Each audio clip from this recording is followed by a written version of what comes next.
Sejak perbincangan dengan Didi tempo hari, Bobby terlihat murung. Pikirannya dipenuhi oleh segala sesuatu tentang Didi. Tanpa disadari, kerap Bobby mencoret-coret nama Didi Narendra di dalam kertas kerjanya. Lebih parah lagi, Bobby pernah menuliskan nama Didi di koran yang sedang dibacanya. Sebuah kebiasaan buruk dan harus dihentikan. Begitu pikiran Bobby setiap kali jemarinya menari-nari kembali menuliskan nama Didi. Ia tak kuasa menghentikan kebiasaan itu.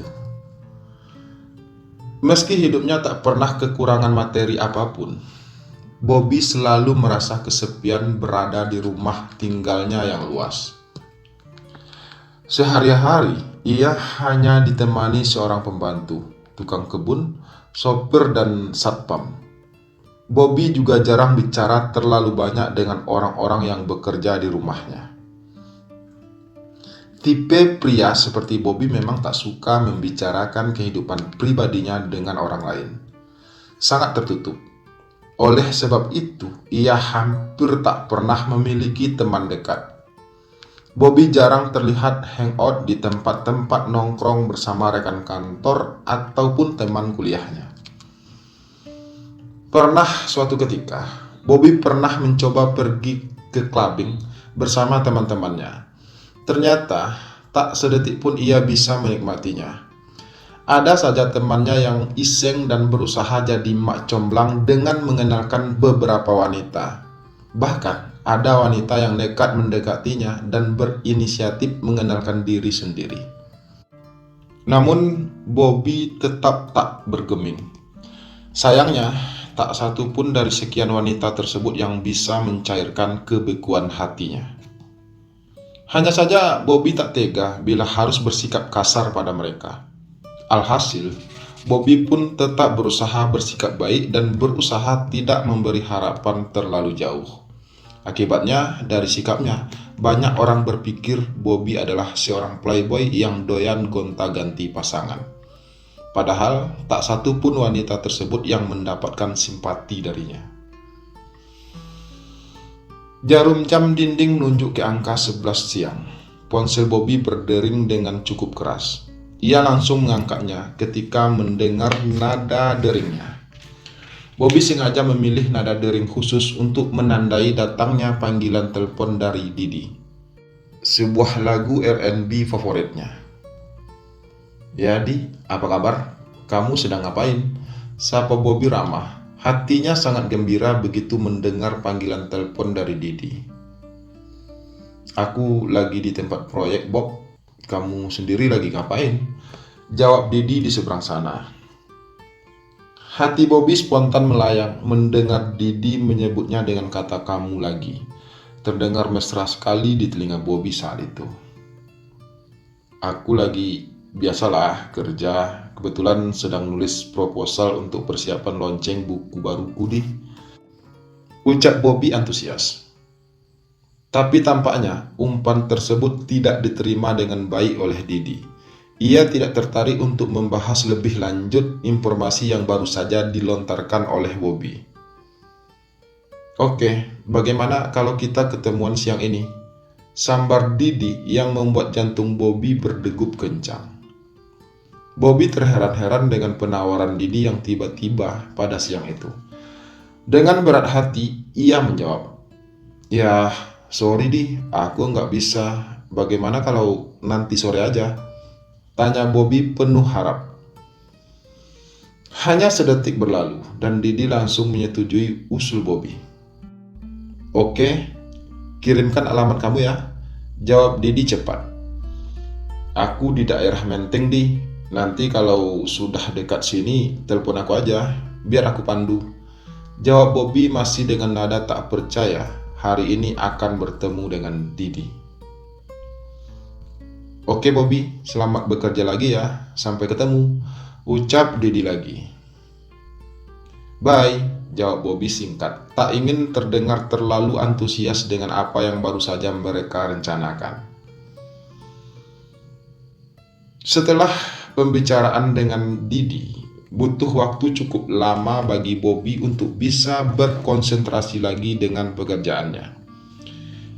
Ia tak habis pikir, kenapa Didi tiba-tiba sekali ingin bertemu dengannya, tanpa ada rencana apapun sebelumnya. Semua terjadi begitu saja. Bobby tak ingin ambil pusing. Baginya, yang terpenting adalah dia senang akhirnya akan bertemu dengan Didi. Ia pun tak perlu menunggu lebih lama lagi. 1 jam sudah berlalu. Pikiran Bobby tetap tidak bisa fokus pada pekerjaannya. Akhirnya, ia memutuskan untuk mendelegasikan sebagian pekerjaannya pada anak buahnya di kantor. Bobby kembali tak kuasa menghindari untuk tidak memikirkan Didi. Apa yang ada di pikiran Didi saat ini ya? Apakah kita akan ngobrol seru nanti? Bukankah kami sudah membicarakan semuanya melalui telepon semalam? Semua pertanyaan itu berputar-putar di kepala Bobby tanpa henti. Kenapa ya dengan aku ini? Batinnya lagi. Sekian lama berkutat dengan kenangan bersama Didi, Bobby merasa sudah waktunya untuk berhenti. Toh, ia tidak bisa mendapatkan jawaban yang memuaskan dari pertanyaan-pertanyaan yang menderanya. Kini, Bobby justru sibuk membayangkan bagaimana wajah Didi sekarang. Apakah ia akan menemukan sorot mata elang itu lagi? Apakah Didi akan menyukai penampilannya sekarang? Dan semua pertanyaan itu kembali berputar tiada henti di kepala Bobby.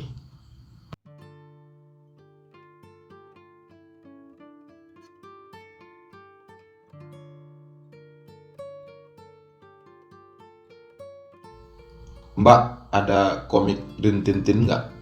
tanya Bobby ke penjaga toko buku. Hampir 15 menit Bobby menghabiskan waktu berkeliling di antara rak-rak buku di toko buku di daerah Menteng.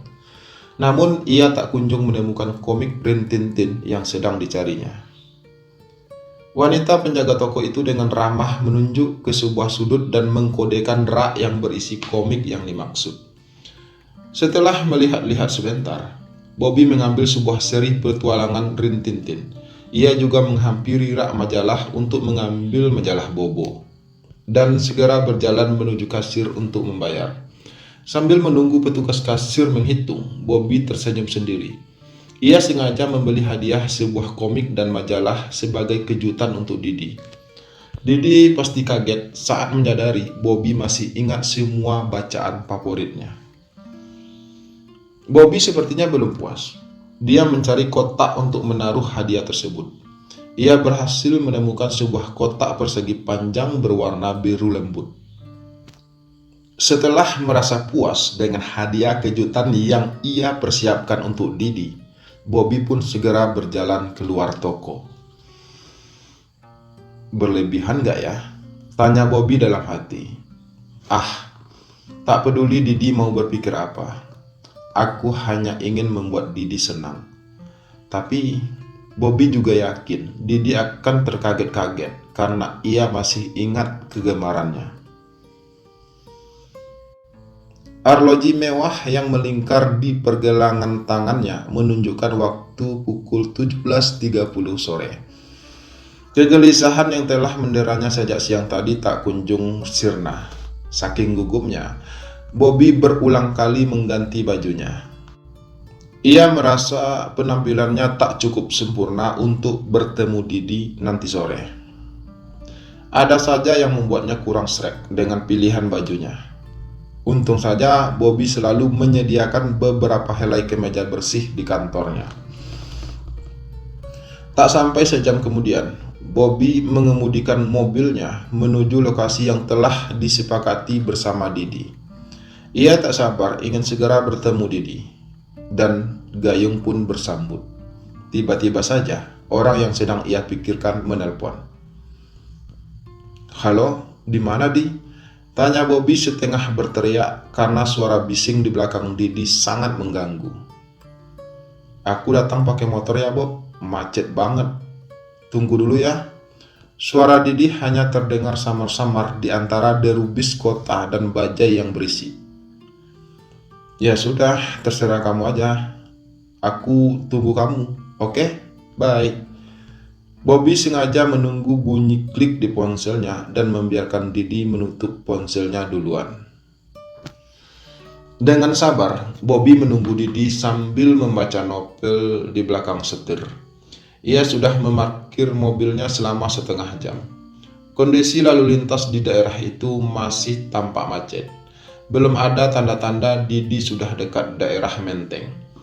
Meski tangannya memegang salah satu novel John Grisham, namun pandangan mata Bobby justru tertuju pada setiap motor yang lalu lalang di depannya.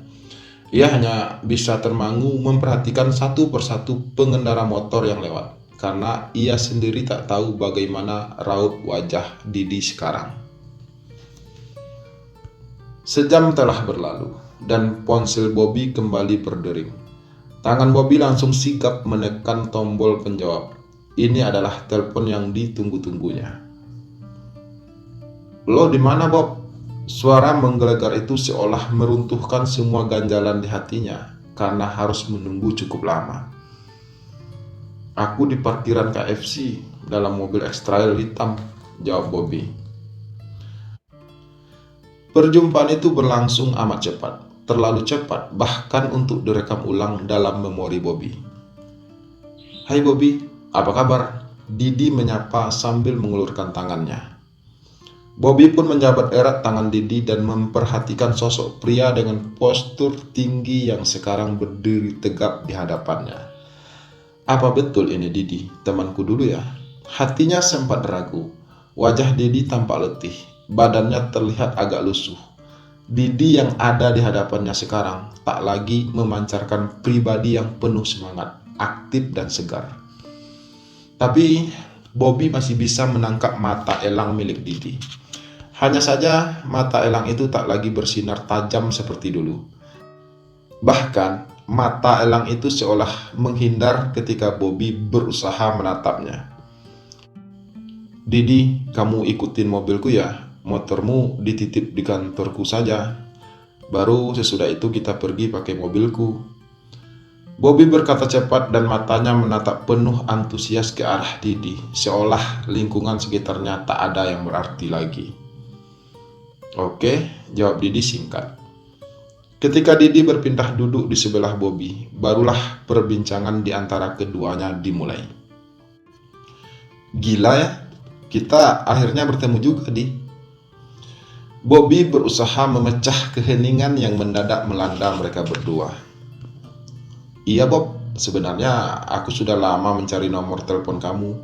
Aku juga sudah tanya ke Tino. Kebetulan Mami punya nomornya.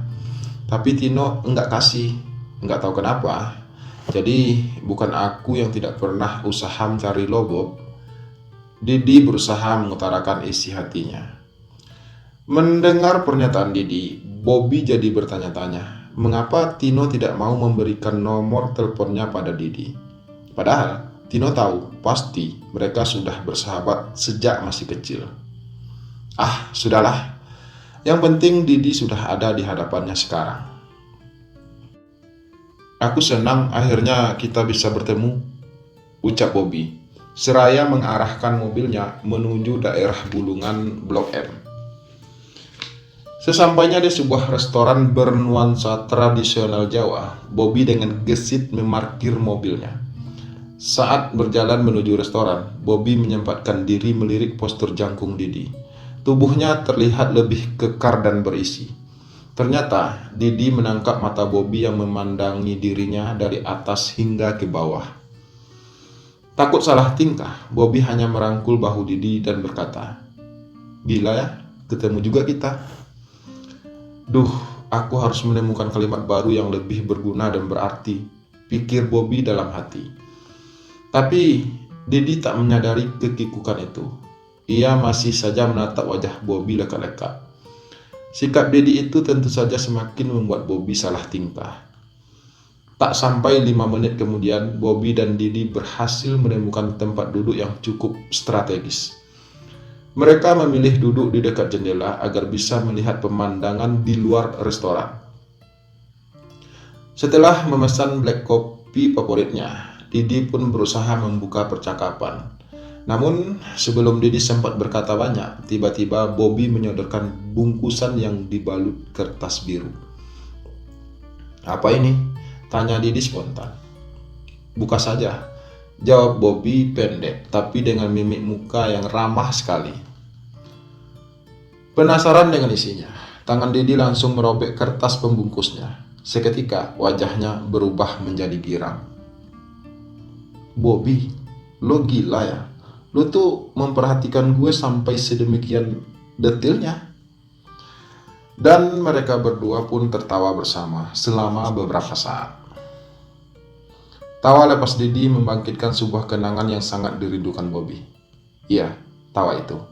Tawa lepas itu selalu didengar Bobby setiap kali Didi sedang bersikap manis dan mau meminjamkan mainan barunya. Ia akan membiarkan Bobby bermain lebih dulu. Hari itu menjadi lebih sempurna karena Bobby bisa mendengar lagi suara gelak tawa khas Didi.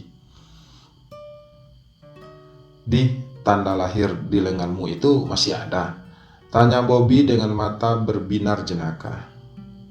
"Masih, mau lihat? Nih," jawab Didi singkat sambil menyingsingkan lengan bajunya.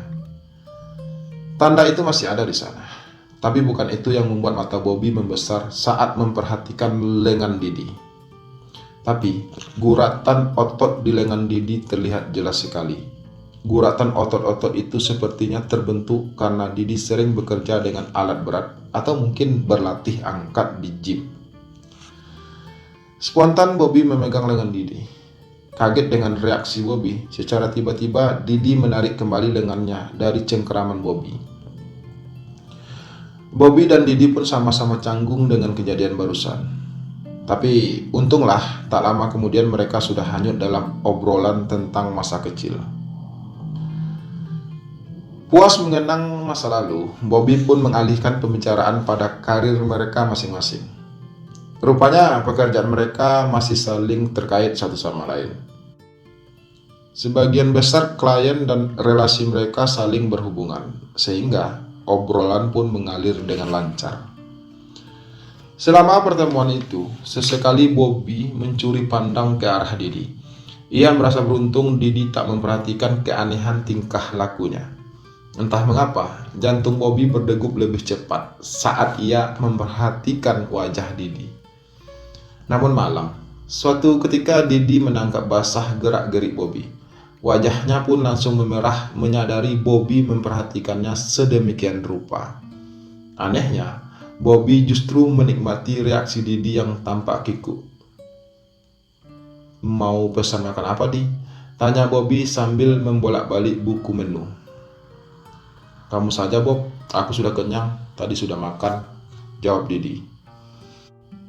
Tapi Bobby tak memperdulikan pernyataan Didi barusan dan tetap memanggil pelayan. Ia memesan 2 porsi sop buntut. Sambil menunggu, Didi bertanya dengan santai pada Bobby. "Lu sudah punya istri kan, Bob?